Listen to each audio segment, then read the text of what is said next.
Assalamualaikum, salam Malaysia Madani. Kanta 744 dimulakan dengan rangkuman berita utama dalam segmen esensi. RM255 juta diperuntuk KKDW untuk bantu pekebun kecil getah yang terkesan akibat musim tengkujuh tahun ini. Timbalan Perdana Menteri Datuk Seri Dr. Ahmad Zahid Hamidi berkata, 271,213 daripada 311,596 permohonan yang diterima setakat ini telah diluluskan. Pemohon telah terima bayaran RM200 bagi November dan Disember tahun ini. Bakinya akan dikreditkan pada Januari dan Februari tahun depan. Ini menjadikan jumlah keseluruhan bayaran RM800. Kerajaan Pusat menerusi LKIM turut memperuntuk RM250,000 bagi menyediakan bantuan makanan kepada nelayan sepanjang musim tengkujuh. Fokus tertumpu kepada nelayan di Zon A. Ia membabitkan 9,000 nelayan sekitar Kelantan, Pahang dan Terengganu. LKIM juga dalam usaha mentransformasi penggunaan bot jenis A kepada C dan C2. Ia berkemampuan turun ke laut meskipun pada musim tengkujuh. Dalam pada itu, RM228.2 juta disedia LKIM untuk bina dan baik pulih rumah nelayan di seluruh negara. Ia dilaksana menerusi projek khas perumahan nelayan sejak 2013 hingga September tahun ini. RM16.3 juta daripada keseluruhan peruntukan itu bagi pembinaan 257 rumah baharu. Bakinya membaik pulih lebih 20,000 kediaman sedia ada. Sementara itu, projek penempatan semula nelayan fasa 1 di Kampung Y, Kuala Perlis telah siap dibina. Projek dilaksana Kerajaan Negeri dengan kerjasama Kementerian Pertanian dan Keterjaminan Makanan melalui LKIM dengan kos RM10.54 juta. Projek itu meliputi satu blok rumah bangsa 5 tingkat dengan 60 unit kediaman. Ia turut dilengkapi surau dan dewan. Situasi semasa banjir di Kelantan setakat 8 malam tadi, 3,077 penduduk terjejas masih berlindung di 10 pusat pemindahan sementara PPS, kesemua PPS dalam daerah Pasir Mas. Hujan berterusan tahap waspada dijangka berlaku di beberapa lokasi di Johor hari ini. Ia termasuk Kluang, Mersing, Kulai, Kota Tinggi dan Johor Bahru. Met Malaysia turut keluarkan amaran sama bagi Kelantan dan Terengganu selain 4 daerah di Pahang sehingga Isnin ini. Daerah berkenaan termasuk Jerantut, Kuantan, Pekan dan Rompin. Susulan amaran hujan berterusan tahap waspada itu, NADMA arahkan Jawatankuasa Pengurusan Bencana Peringkat Negeri atau daerah segera diaktifkan. Tahap kesiapsiagaan harus dipertingkat untuk hadapi kemungkinan bencana terutama di kawasan berisiko tinggi. Setiap PPS mesti dilengkapi keperluan asas manakala pos kawalan tempat kejadian memiliki aset pengoperasian mencukupi. Pastikan ia dalam keadaan baik dan sedia digunakan. 234 klinik kesihatan dijadikan pusat pemberian vaksin COVID-19. Ia bagi memudahkan orang ramai dapatkan vaksin berkenaan. Menteri Kesihatan berkata vaksin boleh diperoleh secara datang terus atau janji temu menerusi aplikasi MySejahtera. Pengambilannya adalah sukarela namun amat digalakkan bagi golongan berisiko tinggi. Seorang nelayan warga Myanmar dipenjara 36 tahun dan 12 sebatan atas kesalahan membunuh dan cubaan membunuh rakan senegara 3 tahun lepas. Nai Santian, 38 tahun, mengaku bersalah atas kedua-dua pertuduhan di Mahkamah Tinggi Ipoh. Dia dipenjara 32 tahun dan 12 sebatan bagi pertuduhan membunuh Mien So di sebuah bot dekat tepi Sungai Sumun Perak di Bagan Datuk pada April 2020. Bagi pertuduhan kedua babitkan cubaan membunuh, Santian di tempat dan masa yang sama Nai dipenjara 4 tahun. Di Mahkamah Majistret Kuala Lumpur, seorang lelaki Pakistan mengaku bersalah menyamar sebagai pegawai perubatan di sebuah klinik di Ceras. Tertuduh Suhaib Jalal didenda RM8,000. Pertuduhan berdasarkan Seksyen 419 Kanun Keseksaan bahawa hukuman penjara maksimum 7 tahun atau denda atau kedua-duanya jika sabit kesalahan. Peguam Suhaib bagaimanapun mohon hukuman denda atas alasan tertuduh miliki kelulusan perubatan dari sebuah universiti di China tetapi tidak dapat pengesahan daripada KKM. Di Shah Alam, Mahkamah Majistret tolak pengakuan bersalah seorang perunding pengurusan acara sambilan atas tuduhan menghendap seorang juru gambar wanita. Tertuduh melakukan perbuatan itu dengan menghantar gangguan berulang kali menerusi aplikasi X. Majistret menolak pengakuan itu atas alasan terdapat isu berhubung ketidakwarasan dibangkitkan pendakwaan. Perbicaraan kes ditetapkan 17 Januari depan. Polis Selangor patahkan cubaan seludup dadah guna bas ekspres susulan penahanan 4 lelaki tempatan Isnin lalu. Penahanan dibuat berhampiran sebuah stesen minyak di Lebuh Raya Utara Selatan, Ibu Negara. 110 ketolan mampat daun kering, disyaki ganja lebih 115 kilogram dirampas. Nilainya hampir RM359,000. Di Kedah, cubaan dua lelaki termasuk seorang warga Thailand seluduk masuk ganja ke negara ini gagal. Mereka ditahan bersama 10.2 kilogram ganja di RTC Napuh Isnin lepas. Dadah berkenaan ditemukan polis dalam beg galas yang dirampas daripada suspek warga Thailand. Bekalan dipercayai diperoleh dari negara jiran menerusi lorong tikus. RTC itu pula dijadikan lokasi transit sebelum dadah diedar ke pasaran tempatan. Tindakan tegas bakal dikenakan terhadap mana-mana anggota polis yang langgar peraturan. Ketua Polis Negara beri jaminan tidak akan pernah sesekali berkompromi berhubung perkara itu. Ini penting demi menjaga imej pasukan. Dalam pada itu, 31 anggota polis kontingen Kuala Lumpur dibuang kerja sejak Januari hingga November tahun ini yang melibatkan pelbagai kesalahan. Jumlah itu berkurang berbanding 40 anggota yang dikenakan tindakan sama tahun lepas. Polis sangkal dakwaan tidak laksana sebarang tindakan berhubung kes penipuan membabitkan 3 syarikat pelaburan. Tegas Pengarah Jabatan Siasatan Jenayah Komersial Bukit Aman, 62 kertas siasatan telah dibuka daripada keseluruhan 547 laporan yang diterima berkaitan kes berkenaan. 14 daripada 62 kertas siasatan itu sudah dituduh. 42 masih di peringkat siasatan, 4 arahan tiada tindakan lanjut dan 2 lagi dalam tindakan pejabat peguam negara.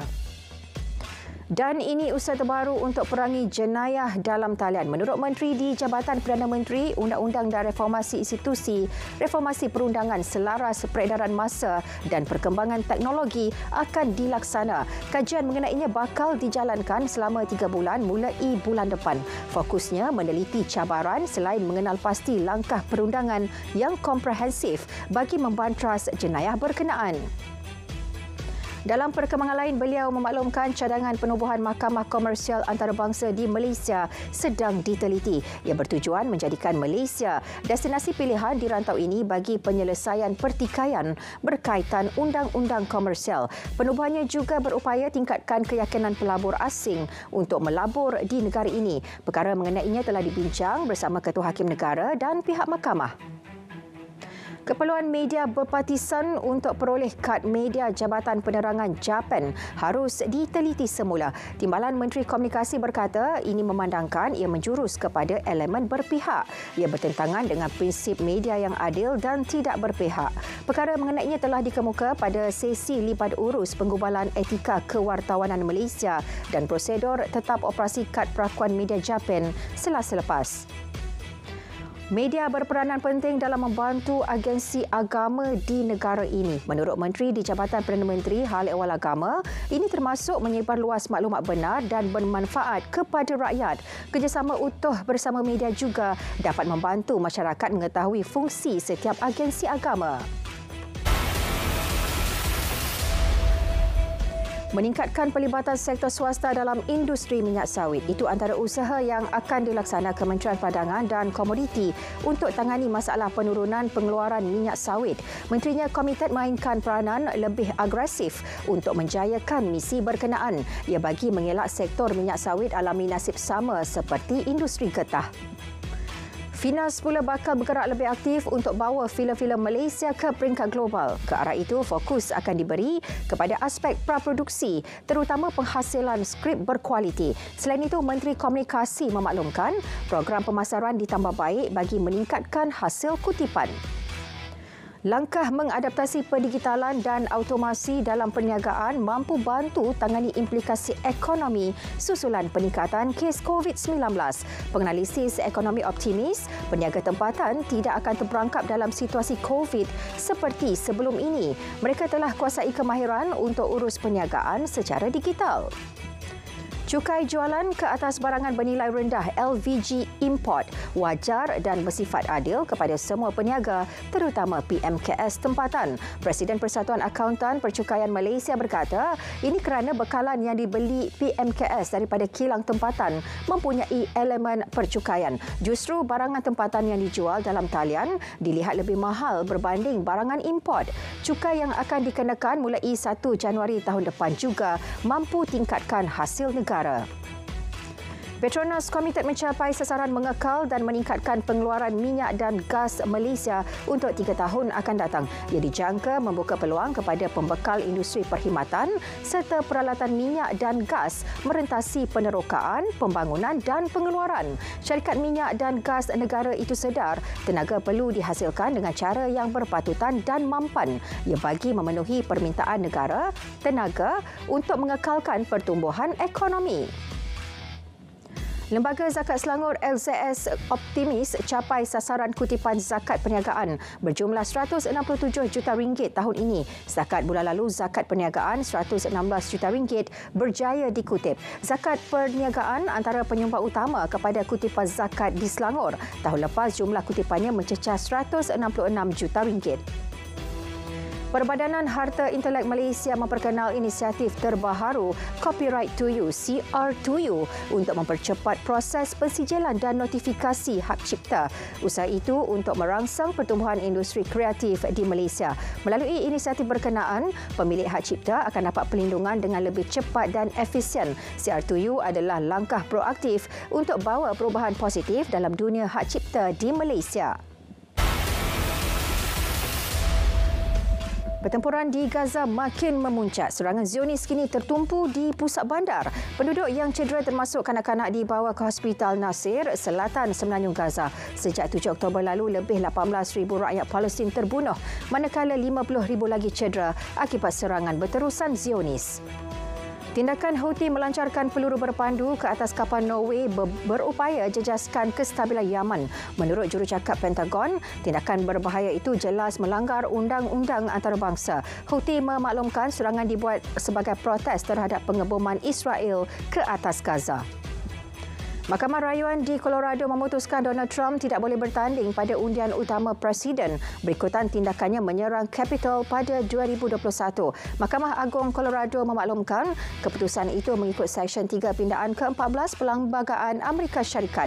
Jurucakap Trump menyifatkan keputusan mahkamah itu sebagai tidak demokratik dan berikrar untuk bawa kes berkenaan ke Mahkamah Agung Amerika Syarikat. Susulan gempa bumi di wilayah Gansu, China. Fokus pihak berkuasa kini tertumpu kepada usaha merawat mangsa yang cedera, juga menyediakan penempatan untuk penduduk terjejas. Gempa bumi 6.2 magnitud memaksa penduduk wilayah Gansu dan Qinghai meninggalkan kediaman mereka. Di Gansu, 113 ditemukan maut setakat pagi Rabu, manakala 782 yang lain cedera. Jumlah kematian di wilayah Qinghai dijangka meningkat kepada 18 orang. Tiada rakyat Malaysia dilaporkan terlibat dalam kejadian gempa bumi di Gansu dan Qinghai, China. Wisma Putra terus memantau perkembangan terkini bencana itu melalui Konsulat Jeneral Malaysia di Xi'an. Wilayah Santa Cruz, tengah Bolivia dilanda hujan lebat yang mengakibatkan air sungai melimpah dan membanjiri jalan dan kawasan perumahan. Menurut laporan media tempatan, hujan lebat bermula pada Selasa mencecah sehingga 100 mm. Brigad Kerajaan tempatan digerakkan membantu penduduk terjejas. Pihak berkuasa pula terpaksa menghentikan sementara operasi lapangan terbang antarabangsa Viru-Viru. Kanta 744 berakhir di sini. Dari sungai ke segara, Palestin pasti merdeka. Malaysia Madani, tekad perpaduan penuhi harapan. Assalamualaikum.